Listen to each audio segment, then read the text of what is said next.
Frères et sœurs, madame, messieurs, mes chers amis internautes, bonjour et bienvenue à l'église protestante évangélique Philadelphie. Ici votre bien-aimé, pasteur Célestin Zouga. Je suis toujours dans la joie de partager la parole de Dieu avec vous, mes chers amis internautes. Nous sommes toujours dans notre série de messages sur la joie du Seigneur est notre force. Et le titre de notre message de ce matin est affiché à l'écran. La fidélité ouvre des portes, y compris celle du ciel, mes bien-aimés dans le Seigneur. Et nous avons la joie quand Jésus nous ouvre une porte parce que personne ne peut la fermer, d'après Apocalypse chapitre 3 verset 8, où Jésus a dit à l'église de Philadelphie, dont nous portons le nom, que j'ai mis devant toi une porte ouverte que personne ne peut fermer. Mes chers amis internautes, frères et sœurs, la fidélité ouvre des portes. Malheureusement, de nos jours, il est très difficile de trouver un homme ou une femme fidèle,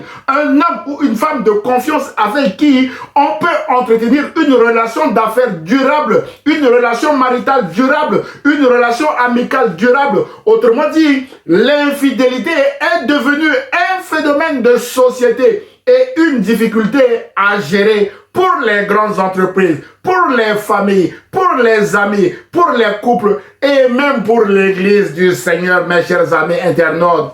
Par exemple, pour nous aider à rester fidèles à un produit ou à un service, les grandes enseignes nous proposent des cartes de fidélité qui nous offrent des avantages, mes bien-aimés, afin de nous pousser à revenir faire nos courses dans la même enseigne, mes chers amis internautes. Frères et sœurs, selon l'Observatoire de la fidélité, dans son rapport du 24 novembre 2021 en France, 63% des hommes et 54% des femmes possèdent entre 3 à 10 cartes de fidélité. Toujours selon ce rapport, 94% des personnes possédant une carte de fidélité ont indiqué avoir au moins une crainte lors de l'adhésion à un programme de fidélité. Autrement dit, nous avons peur de nous engager dans un programme de fidélité à une enseigne ou à une marque, nonobstant les avantages qui nous sont proposés, mes chers amis internautes.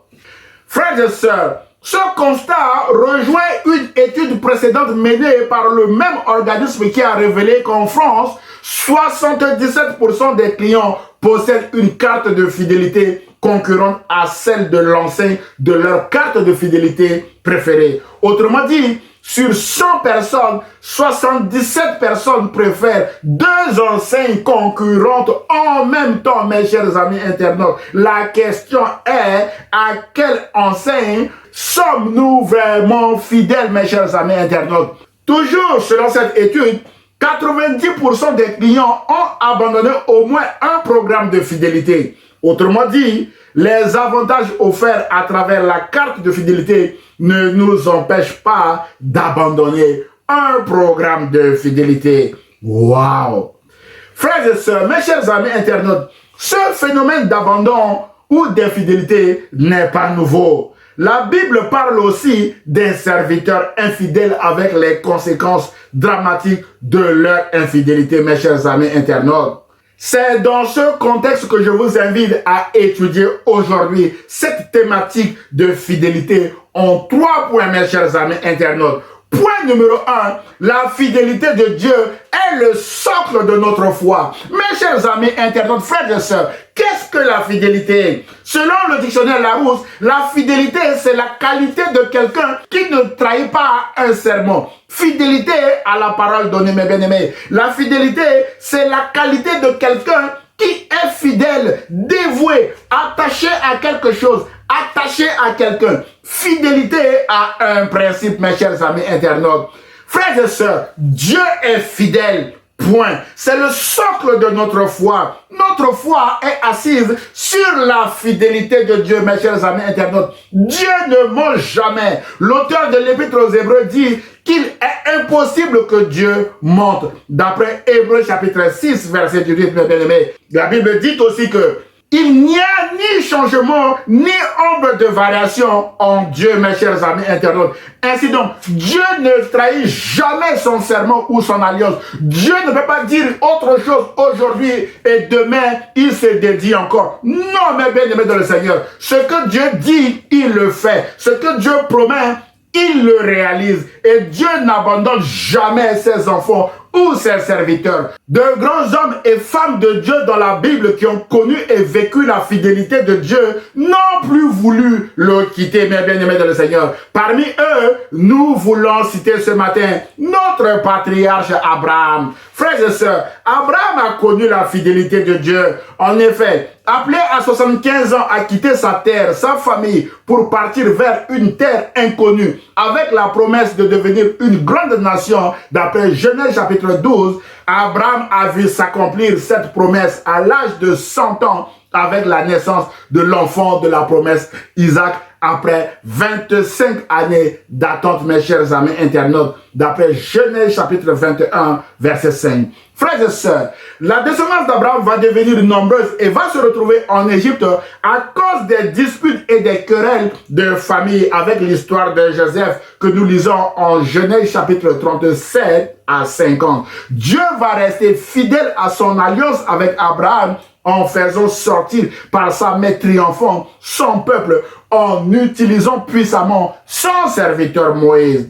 Frères et sœurs, Moïse aussi a connu la fidélité de Dieu en conduisant le peuple de Dieu dans le désert avec ce grand événement exceptionnel, mes bien-aimés, qui est la traversée de la mer Rouge à sec à pied. Pendant l'exode du peuple de Dieu dans le désert, Moïse dira à Dieu, si tu ne marches pas toi-même avec nous, ne nous fais pas partir d'ici. D'après Exode chapitre 33, verset 15, mes bien-aimés. Moïse sait que c'est dangereux de partir sans Dieu. Mon frère, ma soeur, c'est dangereux de vivre sans Dieu. C'est dangereux de marcher, mes bien-aimés dans le Seigneur, sans Dieu. C'est dangereux de lancer un projet sans Dieu, mes chers amis internautes. C'est pourquoi nous en concluons que ceux qui ont le plus connu la fidélité de Dieu, comme Moïse et son fidèle compagnon de service Josué, ne veulent pas s'éloigner de la présence de Dieu, mes chers amis internautes.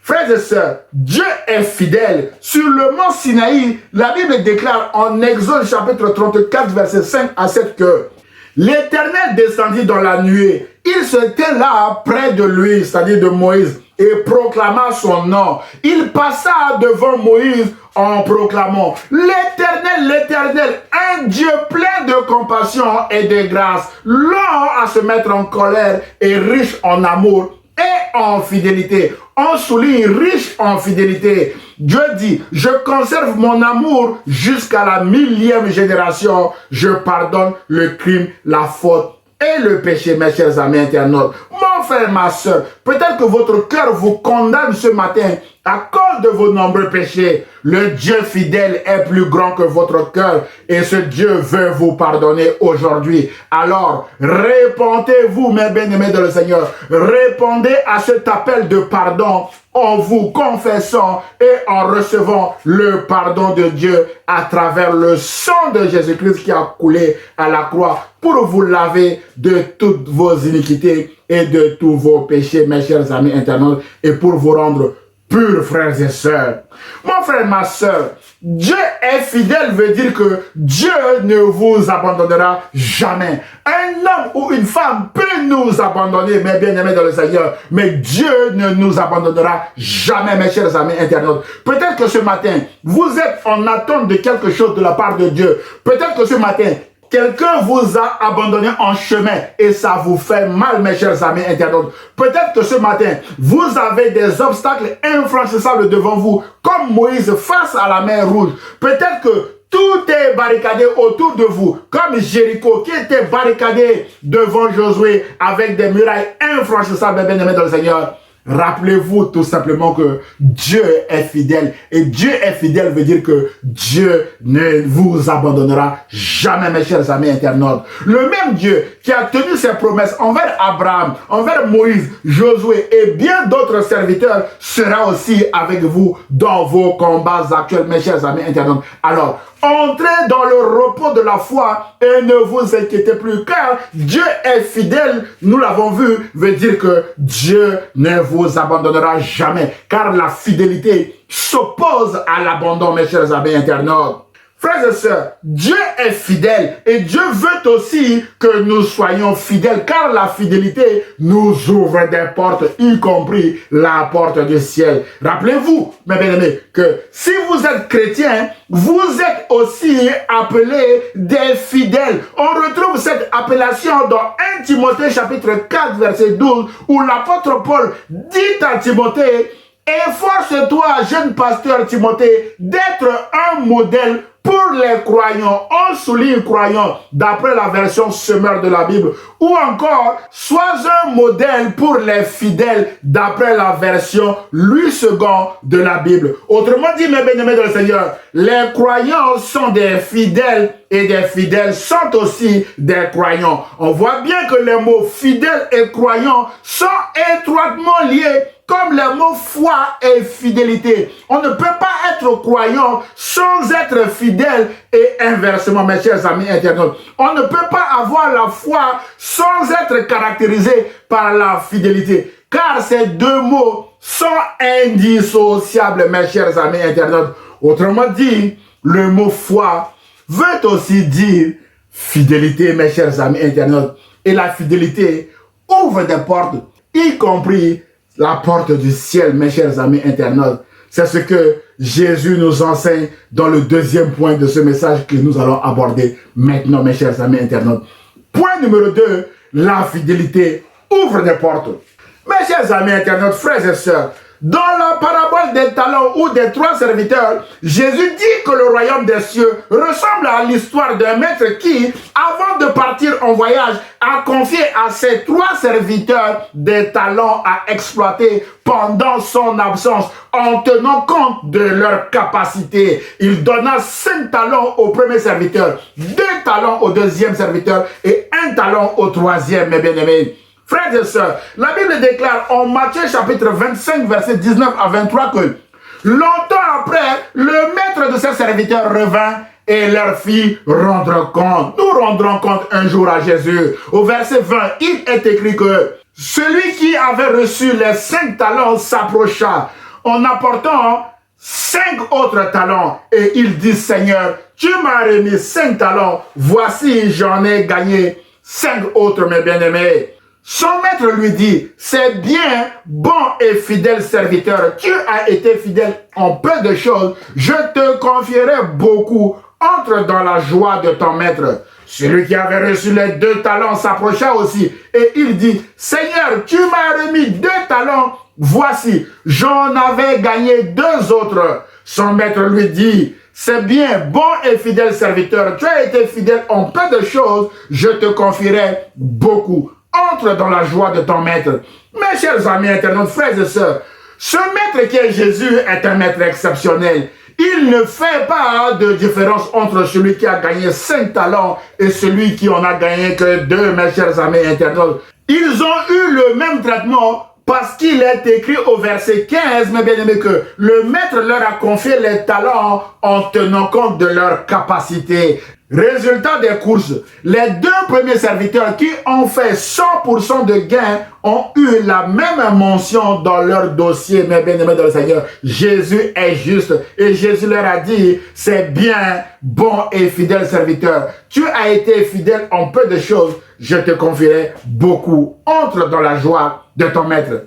Cette mention, mes bien-aimés, attire 2 commentaires de ma part. Premièrement, selon ce maître, la fidélité dans de petites choses ouvre des portes vers de grandes choses. C'est exactement ce que Jésus a déclaré en Luc chapitre 16, verset 10, où il est écrit que celui qui est fidèle dans les petites choses l'est aussi dans les grandes, mes bien-aimés dans le Seigneur. D'après Luc chapitre 16, verset 10. Mon frère, ma soeur, ça donne quoi pour nous? C'est en restant fidèle dans une relation, fidèle dans un travail, fidèle dans un contrat, fidèle dans notre famille, fidèle dans un petit ministère que Dieu nous ouvrira d'autres portes grandes et efficaces que personne ne peut fermer, mes chers amis internautes. Soyons donc fidèles dans des petites choses. C'est alors que Jésus nous ouvrira de grandes portes pour de grandes choses, mes chers amis internautes. Le deuxième commentaire est que La fidélité ouvre des portes, y compris la porte du ciel. Le maître a dit à chacun de ses deux serviteurs, entre dans la joie de ton maître. La porte du ciel leur est ouverte à cause de leur fidélité. Frères et sœurs, si la fidélité ouvre la porte du ciel, quelle autre porte pourra-t-elle résister à la fidélité, mes chers amis internautes? Aucune, nous répondons. La fidélité ouvre toutes les portes, mes bien-aimés. C'est comme une clé à molette, mes bien-aimés, qui ouvre toutes les portes, frères et sœurs. C'est pourquoi nous devons être fidèles dans nos relations avec Dieu et fidèles aussi dans nos relations avec les autres, mes chers amis internautes. Rappelons-nous que la fidélité est aussi un fruit de l'esprit qui doit être vu par les autres, mes chers amis internautes. D'après Galates chapitre 5, verset 22, mes bien-aimés, la question est-ce que nous sommes mûrs ou pas mûrs, mes bien-aimés dans le Seigneur, vus de l'extérieur par les autres? Le fruit que nous portons, mes bien-aimés, de la fidélité doit être visible comme une mangue mûre, mes chers amis internautes. Les uns ou les autres, notamment ceux qui traitent avec nous, doivent, mes bien-aimés dans le Seigneur, avoir une bonne opinion de nous et nous faire confiance à cause de notre fidélité, mes bien-aimés dans le Seigneur. C'est alors qu'ils nous ouvriront aussi des portes, mes chers amis internautes. Mes chers amis internautes, frères et sœurs, si la fidélité ouvre la porte du ciel ainsi que d'autres portes dans nos vies, à contrario, l'infidélité ferme des portes, y compris la porte du ciel aussi, mes chers amis internautes. C'est le cas de notre troisième serviteur, dont voici la suite de l'histoire, mes chers amis internautes.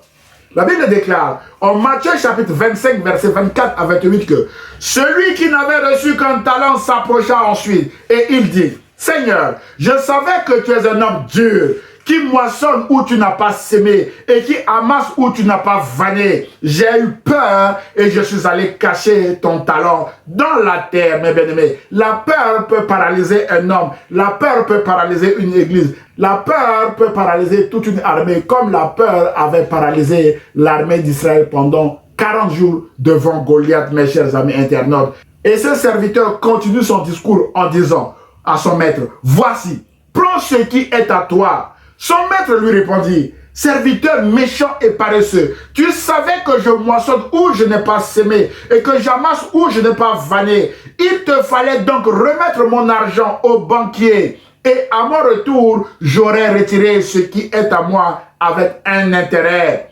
Au verset 28, ôtez-lui donc le talent et donnez-le à celui qui a les 10 talents, mes chers amis internautes. Waouh!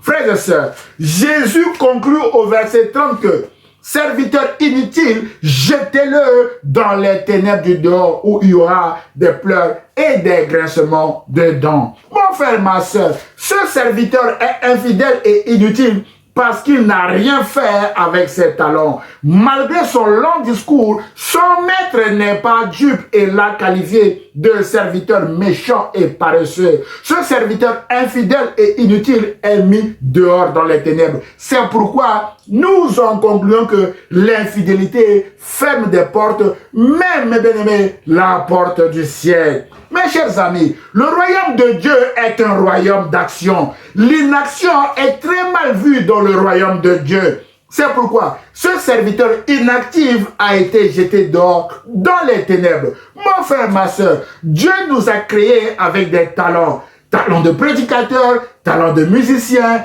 talent pour la louange à la gloire de Dieu, talent de comptable pour l'église, talent de juriste, talent de plombier, talent de témoin de Jésus, mes bien-aimés. Jésus qui nous a distribué ces talents a dit à l'église Philadelphie en Apocalypse chapitre 3 verset 11 que je viens bientôt, mes bien-aimés dans le Seigneur. Jésus revient bientôt. La question de Jésus sera, qu'avez-vous fait avec ces talents, mes chers amis internautes, qu'il vous a donnés? Mon frère, ma soeur, nous rendrons certainement compte de nos talents à Jésus. Quelle sera votre situation, mes bien-aimés dans le Seigneur? Bon et fidèle serviteur, entre dans la joie de ton maître, ou alors serviteur infidèle et inutile, mes chers amis internautes. Ce sont nos actions actuelles qui détermineront nos positions futures, mes chers amis internautes. Partagez la joie du maître ou aller dans les temps de feu éternel. C'est ce que nous allons voir maintenant dans le troisième et dernier point de ce message, mes chers amis internautes. Point numéro 3, la fidélité, c'est être au service des autres, mes chers amis internautes. La fidélité, c'est servir les autres. Mes chers amis, frères et sœurs, Jésus revient bientôt, nous l'avons vu et dit, mes chers amis internautes. Pour cela, nous devons être prêts pour son retour, mes bien-aimés. Et pour nous aider à être prêts et fidèles dans le service, Jésus nous explique comment les choses vont se passer le jour de son avènement, le jour de son retour, mes chers amis internautes.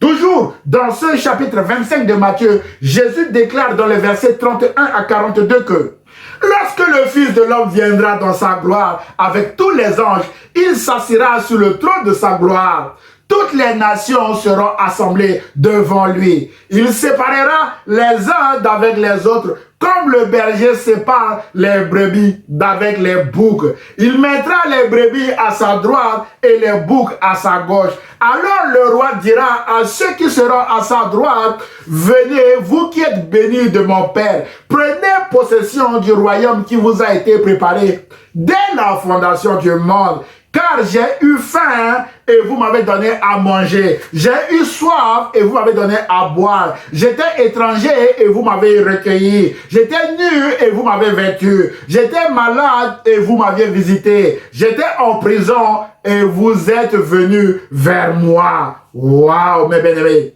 Verset 37. Les justes lui répondront, Seigneur, quand t'avons-nous vu avoir faim et t'avons-nous donné à manger? Ou avoir soif et t'avons-nous donné à boire?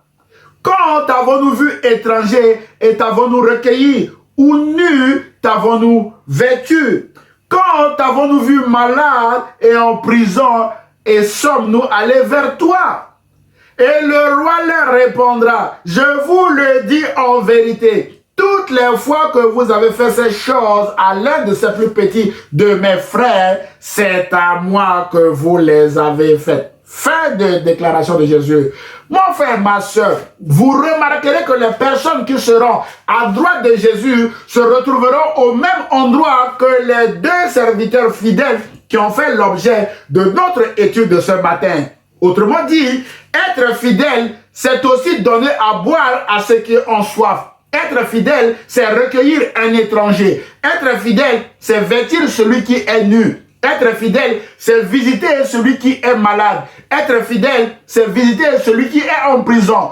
Être fidèle, c'est prendre soin des autres, mes chers amis internautes. C'est ce que Jésus a fait tout le long de son ministère. C'est pourquoi, après la résurrection du fils unique de la veuve de Naïm, mes bien-aimés, tous les assistants louaient Dieu et disaient, un grand prophète est apparu parmi nous. Dieu est venu prendre soin de son peuple. Mon frère, ma soeur, Jésus veut que nous marchions sur ses pas en prenant aussi soin des autres. Car la fidélité, c'est servir les autres. La fidélité, c'est être aussi au service des autres, mes chers amis internautes.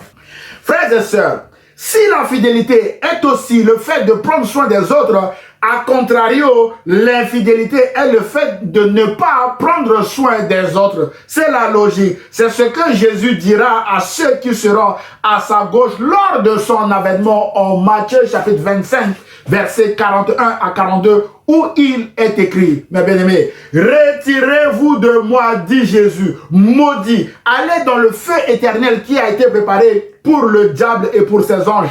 Car j'ai eu faim et vous ne m'avez pas donné à manger. J'ai eu soif et vous ne m'avez pas donné à boire. J'étais étranger et vous ne m'avez pas recueilli. J'étais nu et vous ne m'avez pas vêtu. J'étais malade et en prison et vous ne m'avez pas visité.